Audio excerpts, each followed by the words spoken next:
of that same year, January of 1865, the New York Stock Exchange, which had been in business for almost 100 years at this point, built their final home off Broad Street in New York. So 6 months before, I want y'all to pay attention to this, 6 months before some of the last enslaved black people in this country were notified that we were being recognized as human, they built a cathedral to capitalism. You know how crazy that is? They built a cathedral of capitalism off the bodies of the people that they hadn't even let know that they were free yet. It's disgusting and it's scary, and it proves that capitalism in the way that it works now is white supremacy, and white supremacy is capitalism.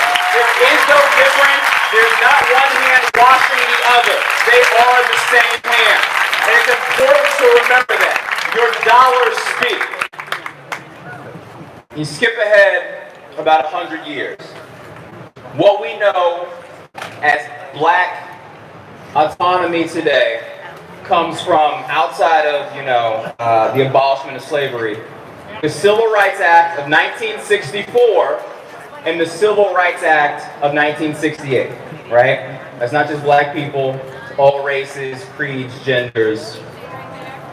And it's a powerful thing, right? It's an amazing thing that happened. But what people seem to forget is that the reasons those laws and those acts were passed was in direct reaction to protest, both violent and nonviolent, but mostly violent. It was the idea of seeing a country being destroyed and rebuilt that scared these people into changing things. And you have to remember that at all times. So when they tell you it's about marching, it's about kneeling, no. I'm not saying you need to set the Trader Joe's on fire, but you might want to say, I'll set the Trader Joe's on fire. Give them the threat. You know what I'm saying? But it's been about what? It's been about 6 decades since the Civil Rights Acts that have been passed. And those acts were given to us under the guise that we were finally equal. And as we know, as we sit here at our mass on some dirty concrete, that it didn't happen. So what I'm proposing today is the mentality for everyone in here to abolish the idea of black equality in the United States and instead champion the idea of black prosperity. Because if equality can be used as a subjective word, so can black prosperity. And I'm gonna give you some facts. That's why I got paper. I know it's corny, but I'm gonna give y'all some math on what equality looks like, what black equality looks like here in LA and here in the United States. Here in liberal Los Angeles, for every 200 marijuana dispensaries that are owned by white people, three are owned by black people. But we are, of course, very disproportionately the highest arrested type of person in regards to marijuana. That's here. That's your city. Those are those cool little shops you go in, your MedMens and all that. In California, due to redlining and racist bank lending policies and more, black children can't even grow up in the homes of their birth families. And I know that sounds crazy, but black children, of all the children in the state of California, black children make up 6% of kids in the entire state of California.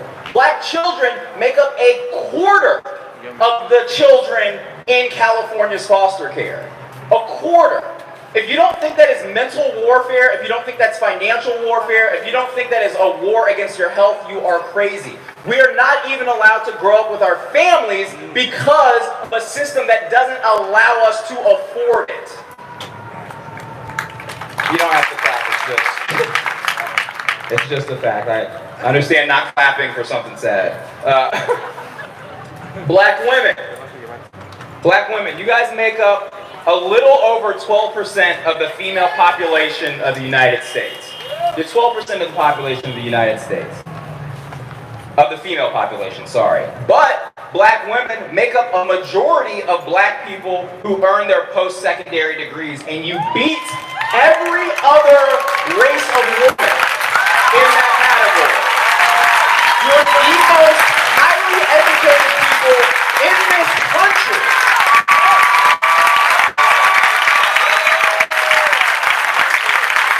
And here's the rope-a-dope.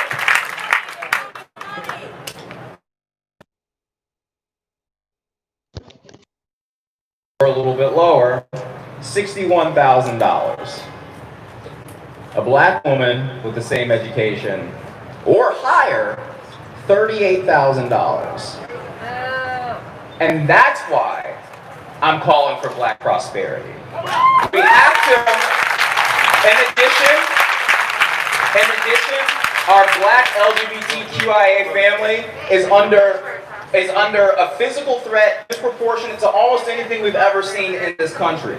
Our black trans siblings, by ratio, are the most murdered person in this country. That's what we're dealing with. We have no health care, we don't own any property, and though we excel once we get in, our entry into the education system is a gauntlet instead of a gateway. So that's why I'm calling for the black prosperity of this country. And for those of you in the audience, white or otherwise, to help us with it.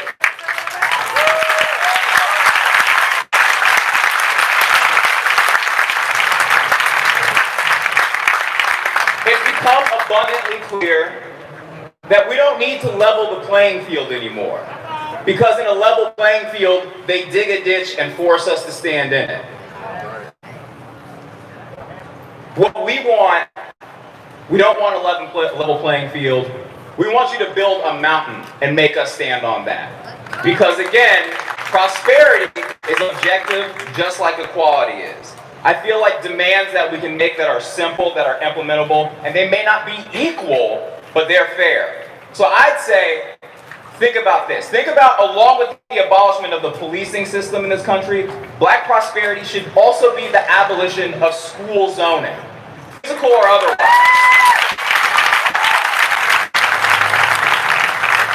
And I don't just mean like busing, and I don't just mean vouchers. Black families should choose whatever school they want their kids to go to. Any school that they want. In addition to that, if white people are serious and the fight for the black population, the black schooling population in LA and across the US, a fund should be set in place by local residents, or you need to pressure, with your dollars, you need to pressure your local leaders to double or triple the resources that make it to black populated schools. So we have, again, the equal resources that you guys seem to throw away. We need triple the amount of money to get the same amount of iPads y'all do. You realize that? Because we don't have food, we don't have water, they don't have books. I think the second thing we could do to implement all of this is a healthcare initiative, in which healthcare I include health, and that's like luxury grocery stores as well.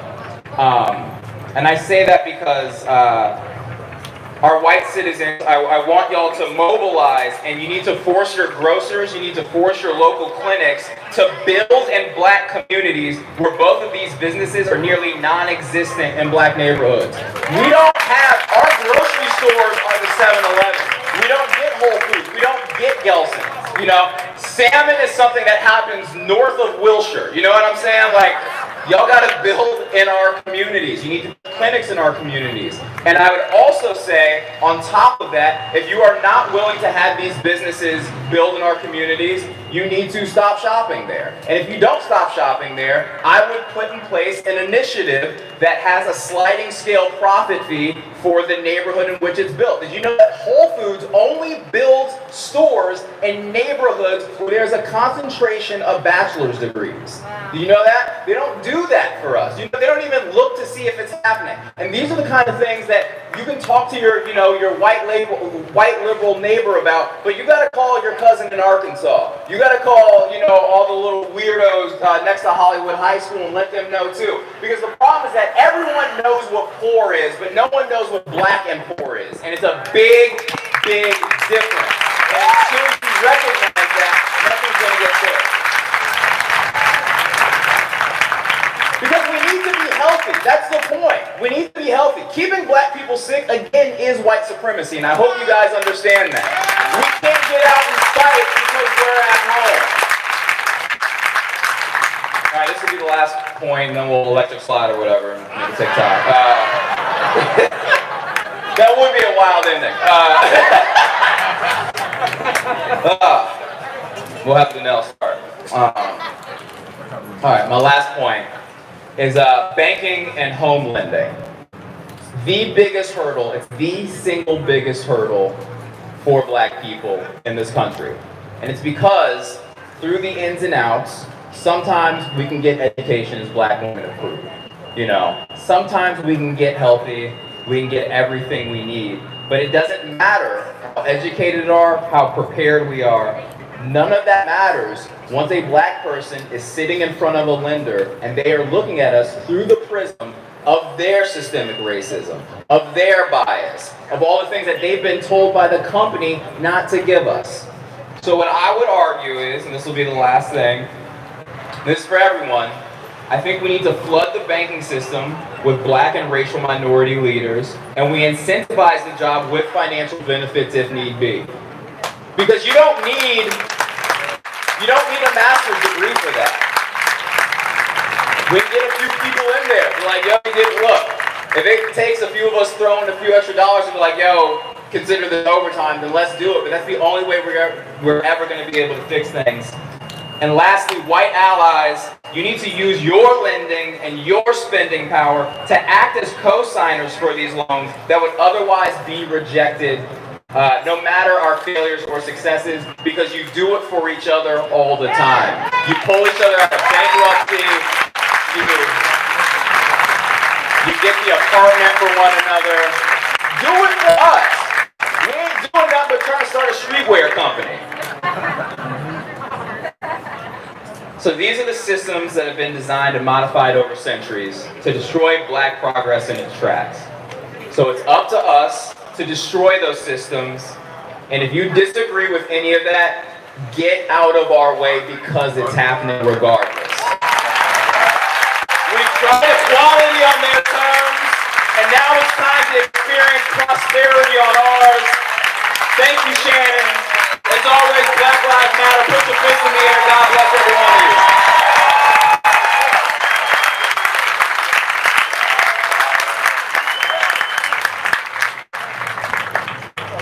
Education by you, Sarah. Don't you think you should have like a weekly Get Serious session? I learned a lot. Next up, we have Dr. Sebi son. His name is Abdul Bellman, and he's going to give us a bit of an education too. So let's welcome Abdul.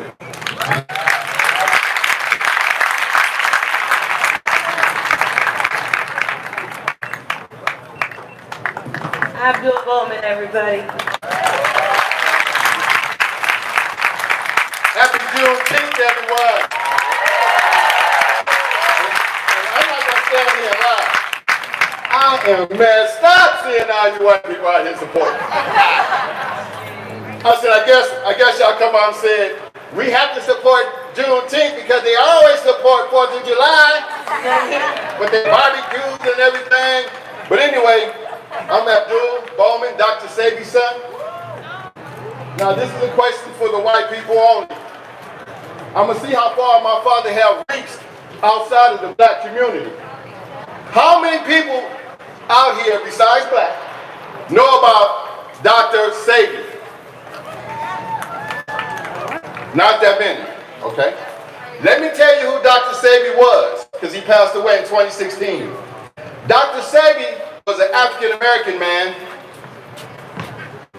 grew up in Honduras, came out here to the United States in 1955. Came out to New Orleans, met my mom. They had me, of course, here I am. But anyway, Dr. Sebi was a gentleman back in 1988. Now listen, 1988 was taken to the New York State Supreme Court for his cure for AIDS.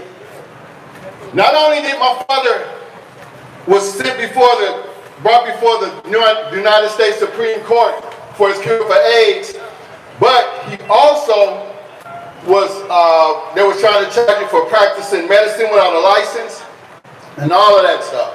But anyway, he was taken to court. I'm gonna make this short. He won his court case.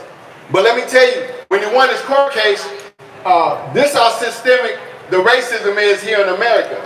They did not want to give my father not one piece of iota of any type of recognition. They overshadowed my father's court case. When he won his court case in New York, they had this one situation where they had this young lady supposedly been raped named Tawana Brawley. They made this big deal about Tawana Brawley across the city, across everywhere. I heard about it here in California. But they did not give no recognition to this black man who just won his case for curing AIDS. And the reason how he won his cure for AIDS by he developed our own medicine. The medicine that my father developed was called the African Biomineral Balance. The African Biomineral Balance is a host. I mean, he used at least 20 to 30 different types of tropical herbs that are indigenous to the African American race. He did not make this for any other race besides us, because he knew when they brought us here from Africa, they didn't bring our medicines, they didn't bring our food, they didn't bring nothing that was going to give us the nutrition and fortify our bodies. So some 30 years, 40 years later, he came up with a cure for AIDS. And if you don't believe it, you can pull him up. His name is Alfredo Bowman. You can Google his name, Alfredo Bowman. Court case, New York State Supreme Court, 1988. But when he was taken to court, he not only proved that he cured AIDS, and back at that time, Reagan was in office. And I remember Reagan distinctly saying, if anybody has a cure for AIDS, this awful dreaded disease, please come forward. My father came forward and was subsequently arrested, saying that he was this fraudulent doctor and all this other garbage, but he won his court case. Not only did we win the court case, but we were also approved by the AMA and the FDA. We have the only herbal products in the United States that has been proven by the AMA and the FDA. But they didn't let you know about that either. Didn't let you know about that recognition. But now, my father has passed, like I said, in 2016, so I'm continuing the legacy. And let me tell you what I've been doing, okay? In my phone, in fact, I have the beautiful queen and funny as hell, Lunell, on my products. She can tell you how she feels. But not only Lunell, it's a whole host of others, because it just don't matter to me if you're a celebrity or what. If you're sick, you're sick. Oh, and let me let you white people know. Just because it was made for the African American race, anybody can take it. Anybody can use the product. What it's going to do is going to go in, it's going to give you an intracellular cleansing. Meaning it's going to cleanse the blood, the liver, the kidney, the spleen. It's going to strengthen the heart. It's going to make you feel really, really, really, really good. Men who are balding, it's going to give you more testosterone. It's going to make you, do your wild thing, whatever you have to do. I'm serious. These products are very, the formula that my father has given me, passed on, they're powerful and they're working. I have in my phone, and if you want to believe it or not, where they said that COVID-19 couldn't be cured. Yeah, I have in my phone, and y'all can call me. I can text you all the information, or you can, contact me on Instagram. I'm at Dr. Sebi's Legacy on Instagram, and I was seeing that information. Yes, I have healed several people of the COVID. Not only that, diabetes, lupus, cancer. In fact, I would like to also give big ups to Nick Cannon. Nick Cannon came to a neighborhood where I grew up. They call it the jungle. I know white people say, the jungle, that's not jungle out here in Los Angeles. What do you mean the jungle? The jungle is around where Lunel was talking about, the Crenshaw district. But let me tell you about the jungle. The reason why they call it the jungle, no, we wasn't running around there like animals and monkeys and acting a fool, no. This place on the west side was absolutely beautiful. In the 60s, 70s, 80s, up until now. In fact, a lot of you white people are moving over there. So y'all probably know what I'm talking about right now. Also Stevie, August, Nicolette, Baldwin Hills Mall, right over there. A lot of white people did. They moved up over there. But anyway, Nick Cannon went into an area called the jungle and gave over 500 boxes of food to that whole area over there that was just ignored by our government. So I just want to say big ups to Nick Cannon and really support that man. Really support him. And not only that, you can start looking for the documentary of my father. It's going to be the court case of Alfredo Bowman, aka Dr. Sebi. In fact, Nick is running the trailer.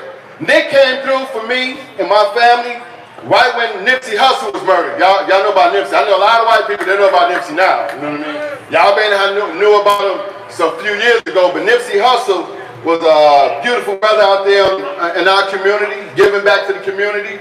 But he was tragically murdered. But Nick Cannon picked up the torch and ran with it. So we did finish my father's documentary. Be looking out for it. It's going to fill you with a lot of knowledge, and it's going to fill you with historical and a very historical event that a lot of y'all don't even know about. My father should have actually been given the Nobel Peace Prize to me. I mean, for a cure for AIDS. Just look, when they told him to bring one person out, they took 3 people into the courtroom that he had healed at that time. 77 people showed up. 77 people. That was just in the courtroom. They couldn't get no more in. And the rest of the people were standing on the outside. Yeah, with their diagnosis, she's saying that he did reverse their pathologies using all natural herbal products. We don't use no chemicals at all. Not one chemical that we use.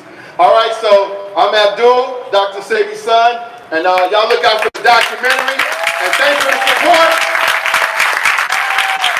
BLM, Black Lives Matter. Thank you, Abdul. Next up, she's the president of the Food and Science Association for the California State University. And originally, she started as a comic right here at the Laugh Factory. We have Mrs. Beth Payne.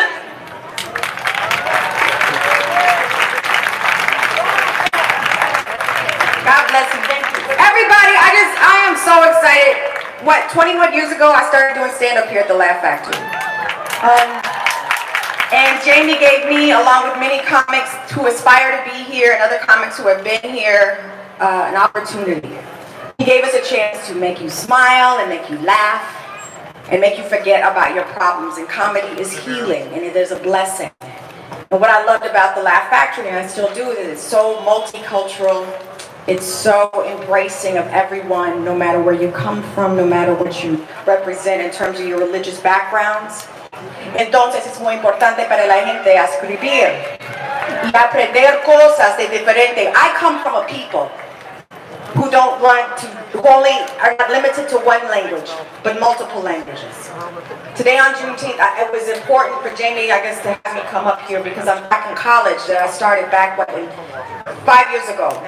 Because my father was denied the right to go to school. My father was a World War II veteran who was able to not only be the first African American to have his home built and featured in Better Homes and Gardens, but because he was so smart and because he tested out to be a surgeon, they made him go into the service, but they didn't give him his GI Bill. So he paid for all of his children to go to school. They owe my daddy some money.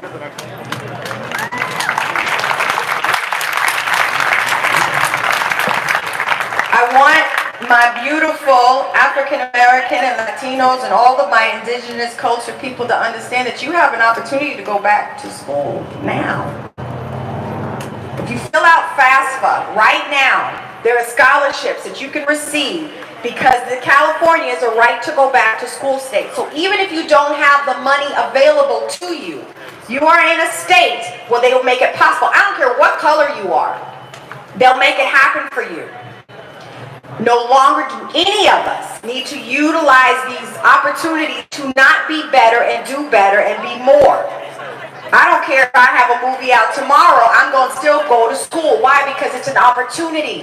They hide things from us in books. They expect us not to know. That's why a lot of you guys, and I love that you're being here, because you understand that all you millennials, and I used to teach school, a lot of you guys might have been in my classrooms. All you millennials are learning and you knowing, because you were raised with the black president, that all the lies they've been telling you about black men are lies. And that's why you're here. For all of you young women that are listening to this music that is disrespecting you, degrading you, when you start telling these radio stations, we're not listening to that anymore, because those same people are the same people that are causing a lot of the problems when we're having peaceful rallies. Those are the same Klansmen that are invested into private prison systems. They just changed their outfits. And then they paid off a couple of young people from the hood to be as ignorant, as stupid as they can be, to speak in ways in which we would be self-deprecating ourselves, and we are bigger than that, and we are better than that. We come from more than that. That's why they had Black Wall Street. Google it. It was in Oklahoma, and they shut it down. Why did they? The whole thing behind the Black Panther parties, it wasn't a negative thing like you've been told.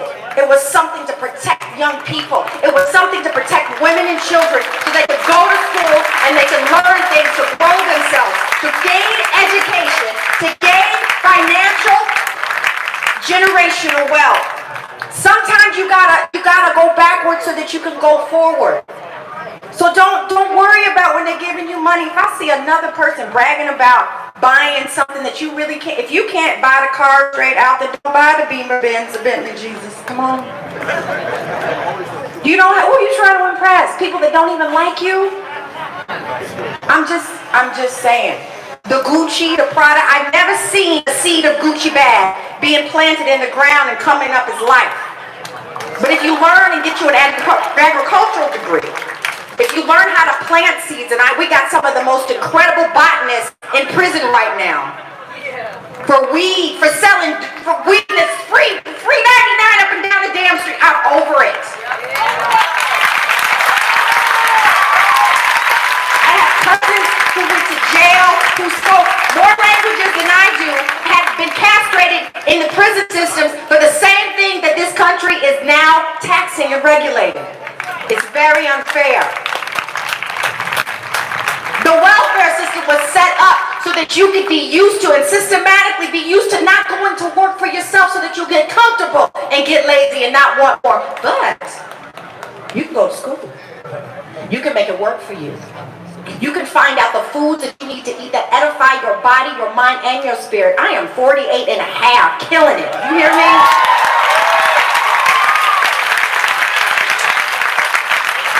I don't have to get high. I don't have to get drunk. It's my responsibility and my duty to be fine and intelligent and have some sense.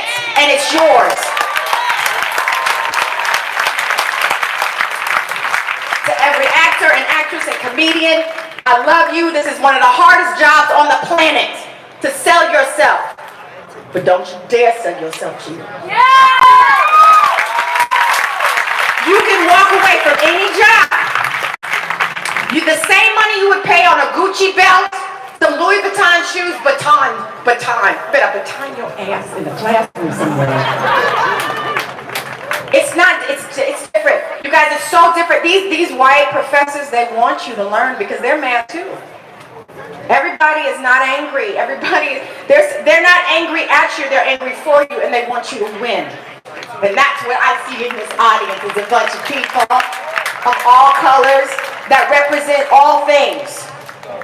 We are so much stronger fighting as a fist than we ever will be as a finger.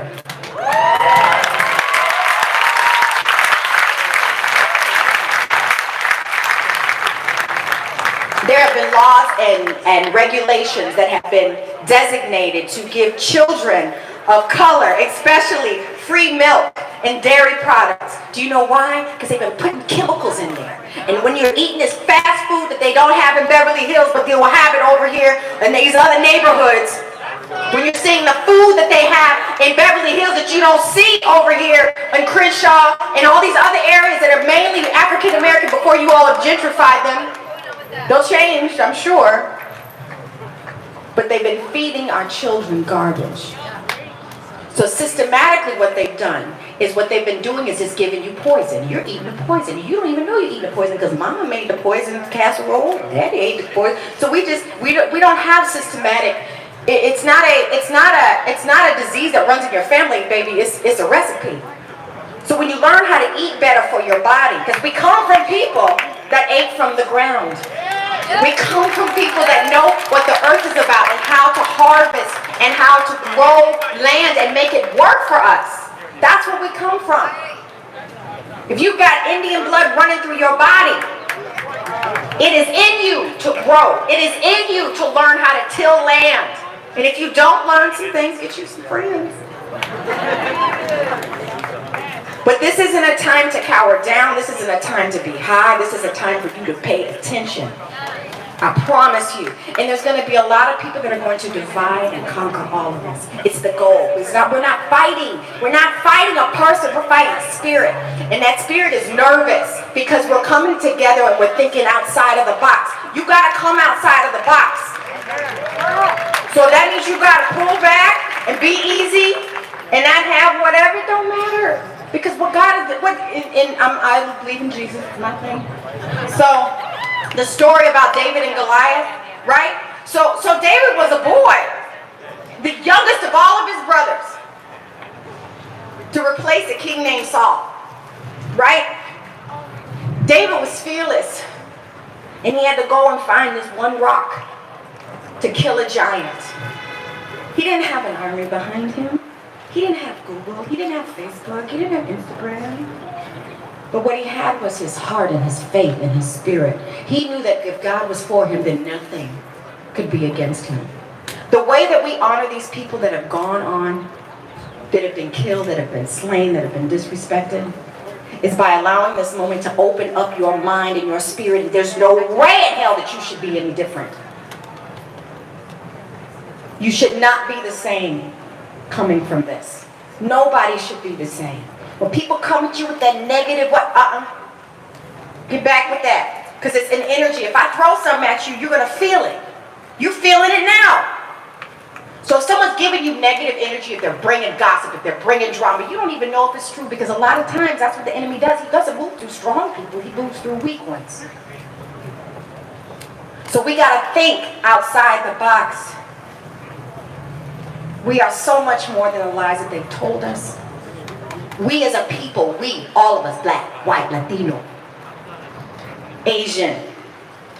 Anytime you're going to call a disease after a freaking community, are you crazy?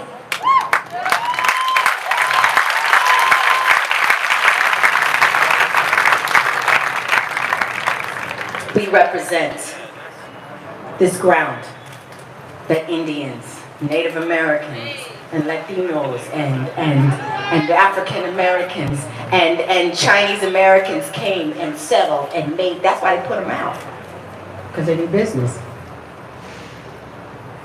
We got to pay attention. Get with your friends and invest in land and property and grow.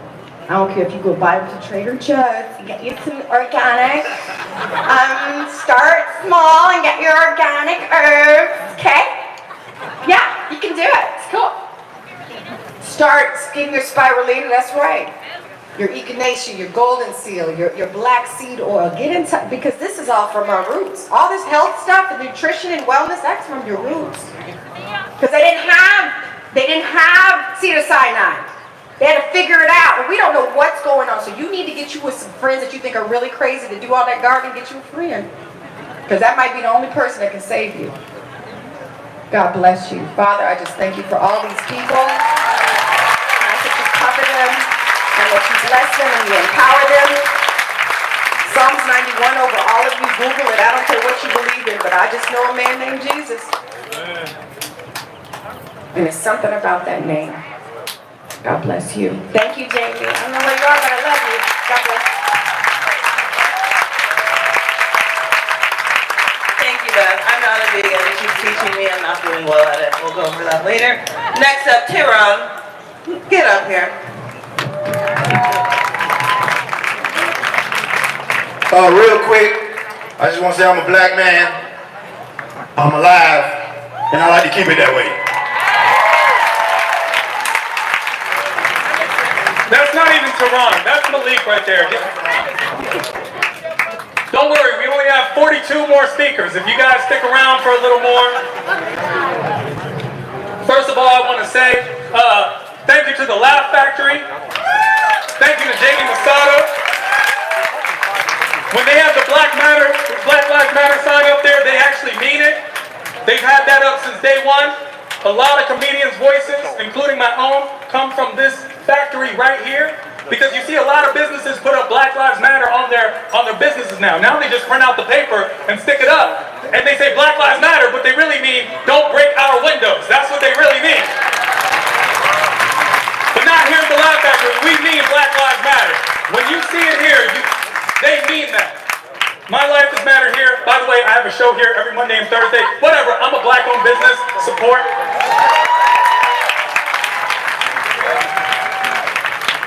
Second of all, I hate that I even have to say this. I want to go on the record to let everyone know that right now, just know that I will never hang myself from a tree. So if that ever happens, someone did that to me. Someone did that to me. I will never do that to myself. So do not let them convince you otherwise. Now I'm not saying they'll do it. It might be an X, but I'm just saying I didn't do it. And lastly, I just want to point out a good friend of mine who's here, who's not black, as many of you are not, accomplices, which I appreciate, walked up to me and looked at me and said, "Oh man, Tehran, you look tired." Yeah. My first reaction back was, "You look ugly and stupid." Like, that's how I felt. But then I realized as I looked at myself in a reflection in the mirror, I do look tired. Because I am tired. I'm tired of protesting every single day something we've been protesting for 400 years. I'm tired. I'm tired. I'm tired that I still have to go through the same thing my parents went through. I'm tired of that. I'm tired. I'm tired of sitting on these street, this dirty ass street. That shit's not comfortable. I'm tired. I can only imagine how tired you are. Shit, all your asses are flat. Listen, all I'm saying is, I'm tired. I'm tired. I'm tired of explaining how racism is real to people. I'm tired. I'm tired of people who didn't believe in corona stats yesterday quoting black on black crime stats today. I'm tired. I'm tired of Candace Owens. I'm tired. I'm tired.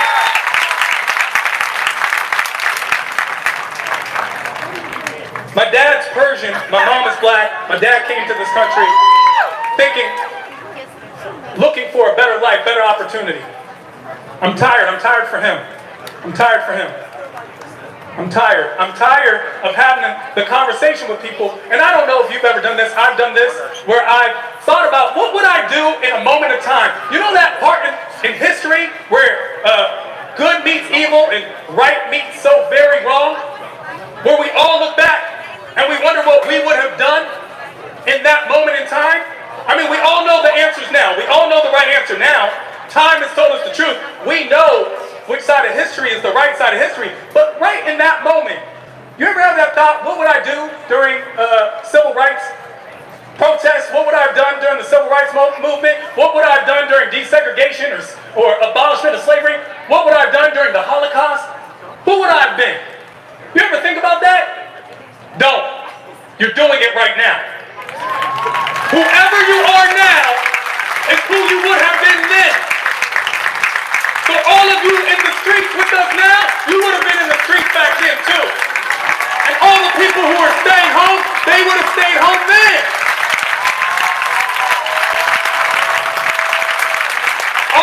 people who are protesting the protesters, they would have protested those protesters too.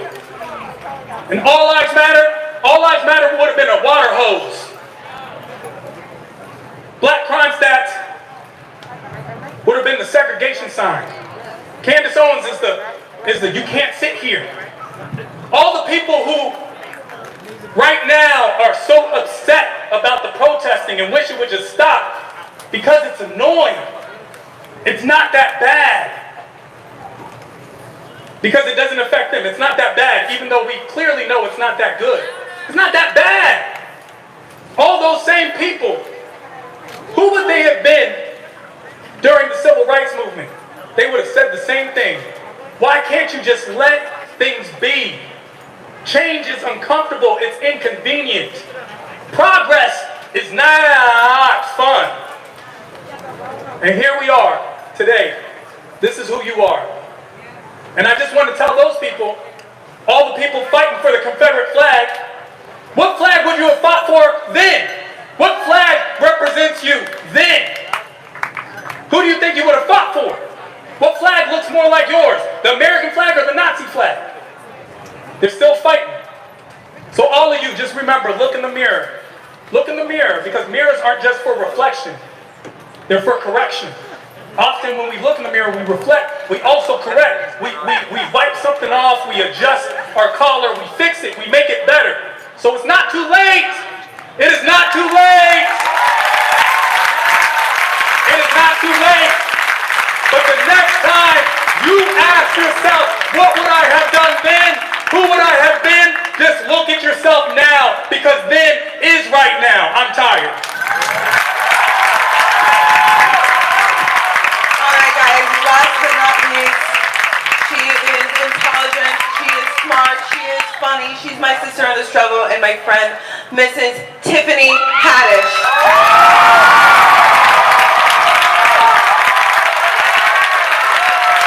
Happy Juneteenth, everybody! Happy Juneteenth! This day, Juneteenth, is not just about black people, because we was freed on Juneteenth. We was freed, right? We were notified of our freedom, and it made a change and a difference in a lot of ways. And white people, you should celebrate this too. No more having to boss us. No more. But maybe y'all lost some money. Maybe not. Maybe y'all got y'all inheritances still. Maybe you should give some of that back. Just maybe, I'm just saying, just maybe support, just maybe buy stuff from black-owned businesses, maybe, I'm just saying. I'm so sick and tired of people, people been calling me, Tiffany, what can I do? What can I do to make a difference? What can I do? I don't know what to do, Tiffany, what should I do? I don't know. Bitch. I didn't start this shit. I don't know how to fix it, but I got some ideas. I don't know if my ideas are correct. I don't know if my ideas will work, but here goes just a few simple thoughts. I don't know, change some of these politicians in here. Talk to your rich daddy. Change some of these policies y'all got. Some of these old-ass laws that don't make no goddamn sense. We don't treat people equally. Just because somebody's skin color is different than yours doesn't mean their heart don't beat like your heart. Maybe just get to know somebody. Maybe they look a little scary. Ooh, is that a gangbanger? No, that motherfucker is an accountant. Maybe for the Crips, but he's an accountant. I just feel like personally, we need to really work together as a community. We need to build together as a community. And we need to support each other as a community. I feel like there's no sense of real true community amongst black people. We take sides, we pick sides and stuff, and fuck that side shit. Let's get this money, bitch. Let's buy some politicians that care about us. That's what the mafia do. I've been reading a lot of history books. I've been reading a lot of books. I've been watching videos. This coronavirus gave me an opportunity to sit down and pay attention. I'm sure that's why it's a lot of y'all sitting down in the middle of sunset. Ooh, I can't wait till 20 years from now when you talking to your grandbabies. I remember the day I was sitting on Sunset Boulevard in front of the Laugh Factory, and I was deciding right then, Tiffany Haddish was talking, and her heart talked to my heart, and I said, shit, I'm gonna go ahead and give some money to a black business. I'm gonna go ahead and Tiffany said she wanna open, oh, I ain't told her. I wanna open up a grocery store. I wanna open up a grocery store. I'm not playing about it. I've been calling all the rich motherfuckers that's been asking me to do shit for free. Can you do my Zoom video? Can you come to my daughter's graduation on Zoom? Can you give me some money to open up this grocery store for my community? Can you give me some money? Can you help me get this building on Christian? I'm gonna tell you, I wanna buy a building on Martin Luther King in Buckingham because that's where the first black bank was built in California. And I wanna turn that building into a grocery store that sells not only regular products, but 55% or more of black-owned products. Did you know that a grocery store is a place where over 1,000 businesses can eat. 1,000 businesses can grow out of one building. And that's a grocery store. That's I did my research. And if I get toilet paper from a black-owned company, and cleaning supplies from a black-owned company, and vegetables from a black-owned farm, and beef from a black-owned farm, then you know what happens? That creates more jobs. Then that gives people an opportunity not to be on the streets and commit crime. Then my husband said, why you guys keep killing each other? Bitch, y'all kill each other too. I see the ID channel. I see that shit. I saw Snap. Y'all kill each other every damn day, but you got an inheritance where you can afford a good lawyer to make sure you only do community service and 5 years probation, bitch. Meanwhile, my cousin in jail making Victoria's Secret panties. Ooh, don't get me started. I was telling myself I didn't want to come out here and cuss because I'll do a TV show called Kids Say the Darndest Things, but then they canceled it, so fuck it, I'm cussing.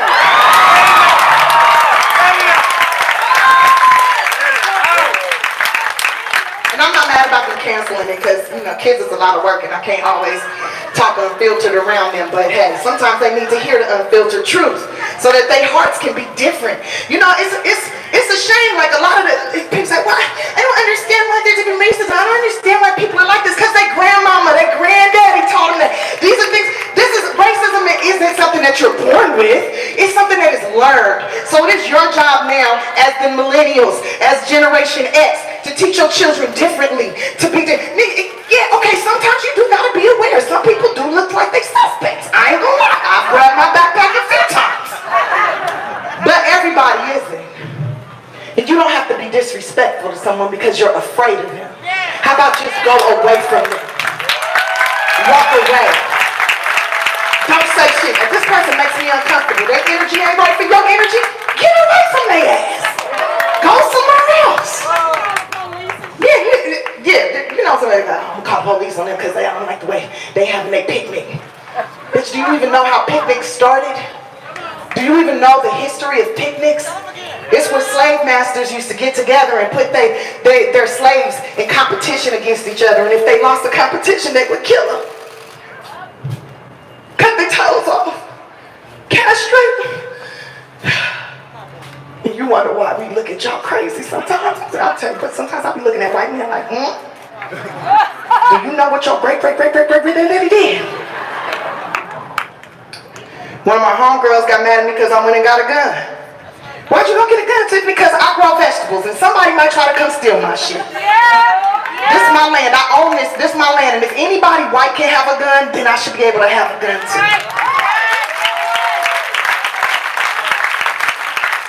Now, I don't plan on shooting nobody, but I've been practicing. I don't believe in violence, but I do believe in protecting myself. I do believe in protecting my land, because that's how America taught me to believe. I don't ever want to use it, though. I just rather it be pretty sitting on my lap and me feeling like I'm a gangster. But I don't ever really want to be a gangster. Not with my gun. I'd rather do it with my money. I'd rather do it with my words. I'd rather do it with my vote. You could be a gangster with your vote. You could be a gangster with your vote. You could be a real gangster like a Jehovah's Witness and go knocking door to door and make sure everyone is registered to vote. And don't just be voting for whoever got the most popular name or the first line that you read on their little thing. Like, really research people, really read them. That's like when you dating somebody new and you're like, ooh, let me see what kind of bitches he been with, and you go all through his IG and his Facebook, and you're like, okay, so he into dogs, that's cool. Okay, he done had about 14 relationships in 6 months, he probably not that good. You know what I'm saying? Do your research on these people. Do your research on it. Like I be trying, like people be researching me, like, Tiffany, she's so this, she's so ghetto, she this, but did you know? Y'all don't know, and I ain't gonna tell, but I got land. I feel like I'm broke as hell because I keep on buying land. So then I'm not really that broke, am I?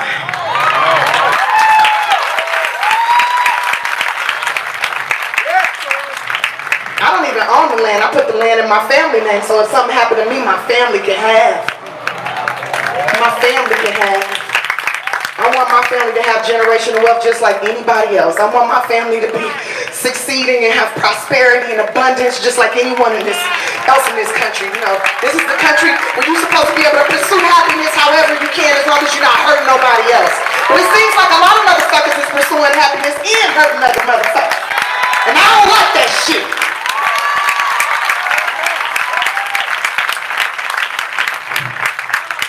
I got a foundation called the She Ready Foundation. People say, well, what is that about? What's the She Ready Foundation? I don't understand. What is she ready for? She ready to see lives change for the better.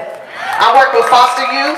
I used to be a foster youth. I got moved around from house to house with my clothes in a damn trash bag and made me feel like garbage for years. It made me feel like, how can I ever be a productive citizen if everything that I own is in a damn trash bag? How can I ever do anything good for anybody else when I'm considered garbage and I could just be moved from here to there? And when I turned 13, I said, if I ever get any kind of power, if I ever get any kind of something, I'm going to try to figure out how to make sure other kids don't feel this way. So I started my foundation, and we give suitcases to these kids. And I've been putting, and the more little money I get donated to the organization, the more, and at first we wasn't getting no donations. I was taking pictures with strangers coughing in my face with their bad breath. I love you. They're killing my nose hairs, taking pictures for about 20, 40 bucks, and then all that money went to the foundation, and I was able to buy thousands and thousands of suitcases, and I started putting gift cards in there so they could get clothes. And now we're giving out scholarships in these suitcases. People getting scholarships, they don't even know it. They open up their bag like, oh shit, I got a scholarship. I'm gonna grow some awesome human beings. And sometimes you go through a lot of shit. Every single human being here, I don't care what color your skin is, you got a story to tell. You've been through some shit. I don't care how rich you are. Now your shit might be very good. My mom keeps on asking me to, like, whatever, bitch. I watched my friends be murdered and slaughtered by the police. 14 years old, couldn't even stop it. All I could do was scream. No, don't do it. He didn't do anything. You don't gotta do that to him. Just talk to him. But you don't gotta smash him in the wall. You don't gotta put you in there. You don't gotta choke him like that. And then the police don't listen. They just do what they train to do. That's what they say. We train to do this. So you train to kill us? You train to slaughter us because of the color of our skin? Don't call the police anymore. And it ain't right. We need to change their training. We got to change their hearts.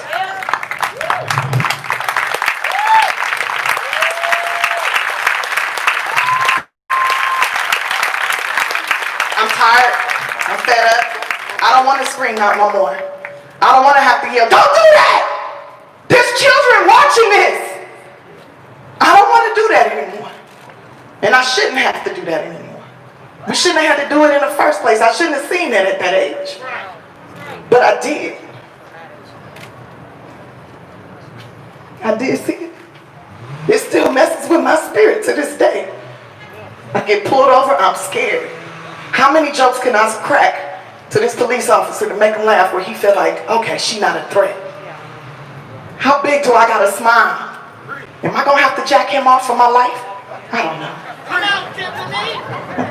not gonna do that. I'm not gonna jack him off for my life. I ain't gonna do that. But I might. Bitch wanna live. I might. Let me stop saying that out loud before police pull me over. Do you wanna be free?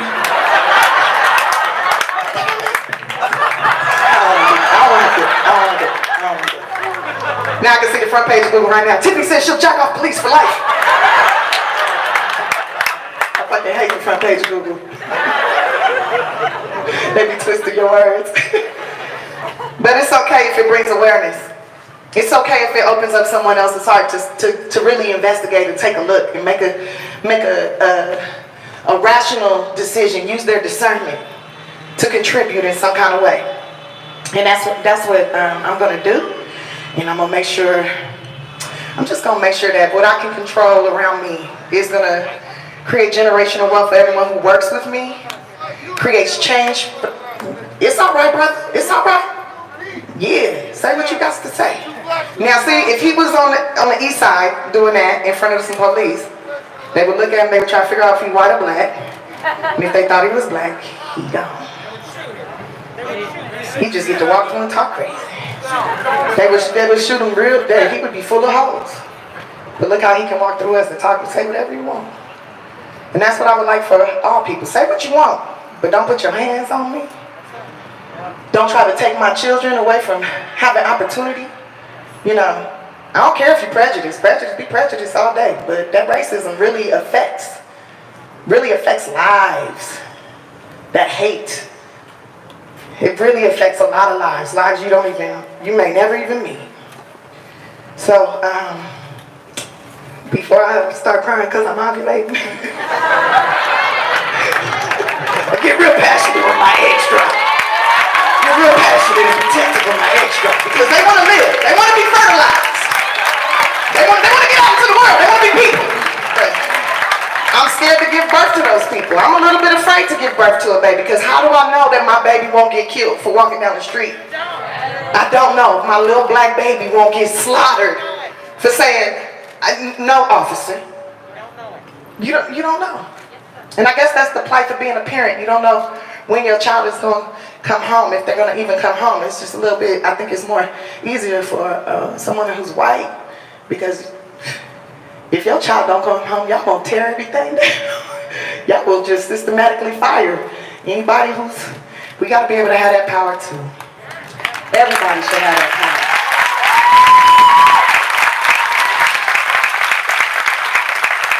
I really think, you know what, when I started doing comedy on a bigger scale and performing in theaters, they made me get insurance. They made me get insurance for if I fall off the stage or if somebody comes on stage or they get hurt or somebody gets hurt at my show, that I'm insured, that they're covered. I feel like maybe all the police should have to pay insurance. And every time you fuck up, your insurance goes up.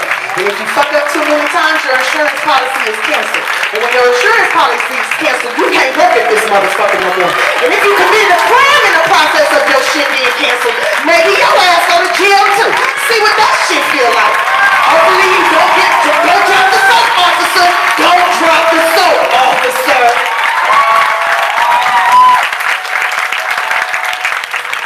Because what I do know is I make sure all my shows are very safe because I don't want to pay more on my insurance. So I don't want my rates to go up. So maybe if police had to pay instead of taxpayers having to pay, you know how much money we pay every time they fuck up and kill somebody, what the city pays the families, and we pay a lot of money, y'all, for the police to fuck ups. Make them pay for their own mistakes.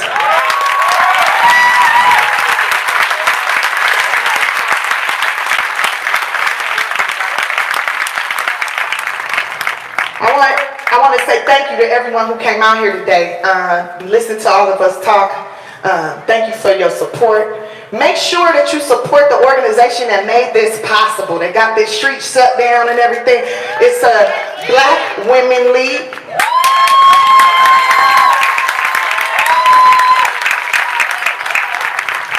It's Black Women League. I'm a Black Women _League. Make sure you support them. Make sure you support them. And let's talk about this one other thing that's been really bothering me because I've been doing a lot of research and reading on this coronavirus and these stimulus checks and stuff. And I noticed how they're able to give out all this money for stimulus checks, but they ain't got no money for reparations. You know, I feel like that's really strange. That's strange. You need to tell me you're giving out billions of dollars in stimulus for something that you knew was coming back in 2019. You knew this shit was coming January 2019. You knew it was coming in 2018 because y'all put in the paperwork January 2019. You can check this out yourself. You can Google this shit. Good thing, so that's what I do like about Google. You can find information. And you can Google this shit and see they knew. They were prepared, right? Why not Just go to the 23andMe website and see who got, ancestors from Africa, from slavery, not South Africa, because, there's a lot of white people in South Africa. I'm not talking about it like Nigeria. Just do the research. And if they did that and saw like how many people, how many ancestors are here, they gave out some stimulus, some reparations, that could be really nice. That could really boost up the economy in a real way, because, we gonna spend, black people, we spend our money. We spend our money. We gives it right back sometimes. I'm like, hey, why you giving it right back? Why don't you buy a house? Oh, nah, I need these shoes. But instead of buying shoes, if we just saved 10 cents from every dollar we got and bought a piece of land, if you just bought a piece of land, just a little piece of land, just a little corner or something, 10 cents of every dollar, after 10 years you would have enough money to put a down payment on something. Because I've been reading about the police, that they are paid to really, they say they're supposed to protect the people and they're supposed to uphold the law. But how you uphold the law when you only got like 21 weeks of training? You don't even know the law. A lawyer has to study for 4 or 5 years, 8 years before they can even get a law degree. And you're supposed to be upholding the law, and you only go for 21 weeks and you know the law? You don't know the motherfucking law.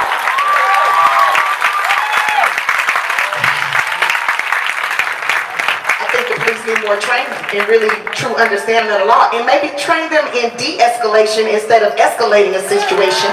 Get them trained in de-escalating.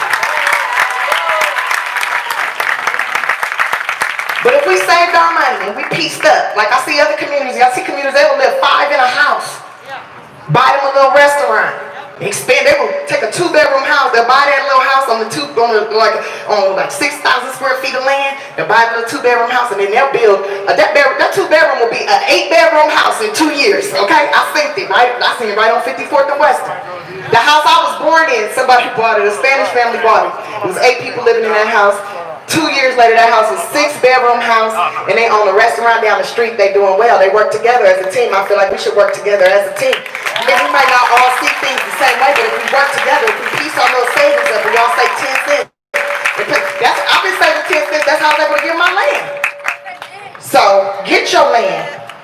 Be a real American. A real American has ownership. Don't just own debt. Own a piece of America. Get you some damn land. There's some of y'all out here, y'all inherit land. You just get it. My dad died so sad, but now we have 15,000 acres. Maybe share some of that shit. Give it to one of your black friends that don't have none. We got 15,000 acres. You know what? Keisha, have 1 acre. Do what you want with it. Grow something. I wish y'all had that's a good fucking friend. All this white guilt. Don't be feeling guilty. Give some away. Shit, just share. Share. Don't feel guilty. If you're feeling a little good in your heart, share. Buy one of your friends some of them expensive herbs and vitamins you be taking, bitch. Give me a year-long membership to Moon Juice so I can get juice for free. I don't know. I got random ideas and random thoughts, and they don't all make sense, but some of them are jewels. You gotta pick through it. At the end of the day, I heard some people saying, no, all lives matter. It's not just black lives. You know what? At the end of the day, all lives end.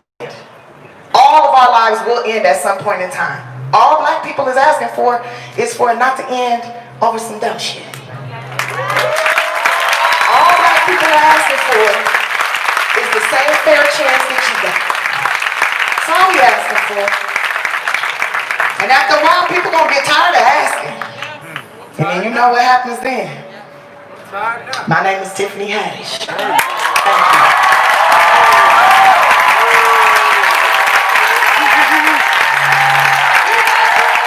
Thank you. Thank you, everybody. Black Women Lead wouldn't be anything without black women, and there's a black woman who also is involved in this, and she is in social ripple effect, and she is in that shop right over there, Sade. Tiffany, thank you for all We're going to take a 10-minute break. Shop the businesses. Christina, go ahead and drop some music for the people. Thank you guys for coming. 10 minutes and we'll be back. Thank you, everybody.